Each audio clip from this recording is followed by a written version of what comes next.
Hello mga kumarites, it's me again, Mami Loy. For today's vlog mga kumarites, bago nga ako pumasok ay nagpadaan nga muna ako dito sa akin darling sa may bakery. Malapit lang naman to sa amin at pwede mo naman lakarin. Babaunin ko nga to para naman pag uwi ko ay may kakainin nga ako. Dahil minsan talaga pag uwian na ay talaga naman doon ka makakaramdam ng gutom. Kaya naman dapat lagi rin tayo may baon tinapay sa bag lalo na pag uwian na. Fast forward na nga at ito na nga uwian na at nagpakaon na nga ako dito sa akin darling. Pag uwi ko naman ay meron na nga akong kakainin at nagsangag nga itong aking asawa. At dahil hindi pa nga kami nakakapamalengke, ayan, itlog nga ang aming ulam. At iniinit na nga lang din pala nung akin darling yung sardinas na nilagyan nga niya ng papaya. At dahil sinangag nga itong ating kanin ay mas masarap nga itong kapartner sa chicken pastil. Tingnan nyo naman at ubos na nga itong ating chicken pastil, sinaid ko na nga. Meron pa nga akong isang bote doon at itinara ko nga yun sa aking anak at gusto nyo nga rin ito. At ang sarap na nga ng kain ko niya. Tinawag ko na nga rin pala yung akin darling para makakain na. At habang kumakain nga ako ay may sinabi nga siya sa akin na ikina-high blood ko naman. Natatawa nga ako sa expression ng mukha ko dahil ganito pala ako magalit. Hindi ko na rin kasi naisip na meron nga palang camera sa harapan ko. Kita nyo naman na parang mangangain nga ako ng buhay. Ay grabe naman yan. Ganyan palang itsura ko pagka hina-high blood ako ng aking asawa. Kita nyo naman ang aking mata at talaga namang pag hindi ka pa nakuha sa tingin. Maliit na bagay nga lang pala yon pero na-high blood nga ako. Paano ba naman kasi ang ayaw ko talaga sa lahat ay yung hindi nagpapaalam. Lalo na yung mga pagkain sa rep tapos gagawin la ang pulutan. Kita nyo naman at talaga naman todo irap na ako dito sa aking asawa. Talaga namang nananarak ang aking mata. Ang akin lang naman kasi ay magpaalam bago niya nga kuhanin. Okay lang sana sa akin kung gagawing merienda, okay lang kahit di na magpaalam, yun nga lang ay ginawang pulutan. Ito pa namang aking asawa kapag walang pulutan dun sa labas ay hakot lahat ng nasa ref. Pero pag nandito naman ako ay nagpapaalam naman, kaya naman pinipili ko lang yung pwede kong ibigay. Pero this time nagpaalam siya ay kung kailan luto na. Kinakausap nga niya ako na parang walang nangyari. Kaya naman dead mga ako dyan, hindi ko nga siya iniimikan. Bahala ka dyan, basta papapakin ko nga itong sardinas na may papaya. Sayang na naman kasi kung mapapalagay na naman to sa ref. Pagka ganyan ngang high blood ako, hindi na lang ako naimik at ikinakalma ko na nga lang ang aking sarili. Wala na nga kaming maiulam tapos nagawa pa maglabas ng pampulutan. Nasaan na? Pinirito mo na?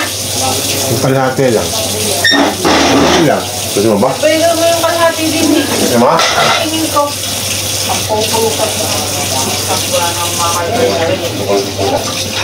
May mga tubig? Ano ba na? Ay, blood guys. Huwag yung tubig. Wala ngayon. Naglapuso mo. Ay, hindi pa paalam mo. Pero sino magpaalam mo? Huwag yung mo. Mada yung nasa din. Kita mo yung yun na ngayon na iyo ko. Eh, labas ka rin, labas ka rin. Pwede naman magpaalam. Eh, paano mo ka? Pagka hindi wala ko hindi pumayag, kung gagalaw eh. Ba't ako nagpaalam? Ano, nagpaalam loob na. Ayun. Hi! Tubig, tubig. Eh! Tubig. Natatang yung dugo ko.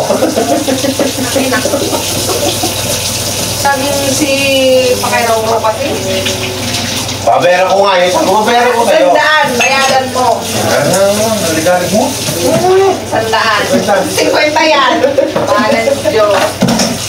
Basta bayaran mo yung apple mango ko, ikaw magbayad. Oo, babayad na laki na to. 300 yun. Ha?